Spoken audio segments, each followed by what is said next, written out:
animateur Dominique Tremblay et aujourd'hui nous allons apprendre à utiliser les outils de mesure du cybergéomètre.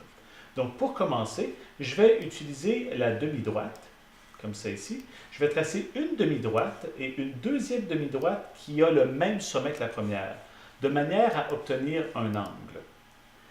Ensuite, avec ces deux demi-droites-là, nous allons tenter de déterminer l'angle qui était formé. Pour ça, il faut choisir les trois points qui forment l'angle. Donc, on choisit le premier point qui est sur la première demi-droite ici. Vous voyez, il devient rose. Le sommet. Et ça, c'est un élément très, très important. Il faut toujours s'assurer de choisir le sommet en deuxième. Un peu de la même manière, lorsqu'on nomme un angle, la lettre du milieu doit toujours être le sommet. On le fait la même chose ici avec le cybergéomètre et je choisis ensuite le troisième point. Et toutes les mesures sont dans le menu Mesure du cybergéomètre. Donc, je choisis ici Angle et comme vous voyez, l'angle est affiché. L'avantage d'utiliser le cybergéomètre plutôt que d'utiliser les outils qu'on voit derrière moi ici, les outils traditionnels, regardez bien ici, lorsque je viens chercher ma flèche et que je déplace les points, l'angle est changé automatiquement et vous voyez que la mesure de l'angle est automatiquement mise à jour. Donc ça, c'est l'utilisation de l'outil pour mesurer les angles.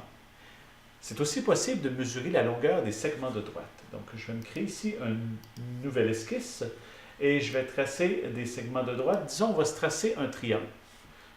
Un triangle quelconque formé de 3 segments de droite, comme ça ici.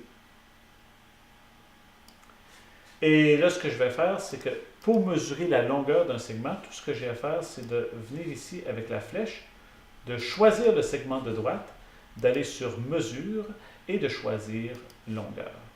Vous voyez que la longueur est affichée en centimètres et vous pouvez déplacer votre triangle, changer de forme et vous voyez le changement au niveau de la longueur. Maintenant, une des choses que vous pouvez faire aussi, c'est de changer la précision. Présentement, on a 2 décimales, donc 2 chiffres après la virgule, c'est précis au centième près. Ce qu'on doit faire, c'est venir dans le menu Affichage et aller, dans le menu Édition, aller dans les Préférences. Et vous voyez ici que vous pouvez choisir unité, dixième, centième, millième, jusqu'au 100 millième. Donc, si par exemple on choisit au 100 millième, la mesure des angles et la mesure de la distance, je fais OK. Lorsque je vais sélectionner un segment de droite de mon triangle, si je mesure la longueur, vous voyez que maintenant, c'est beaucoup plus précis. Maintenant, c'est bien important de s'assurer de choisir la précision dans les préférences avant de faire la mesure.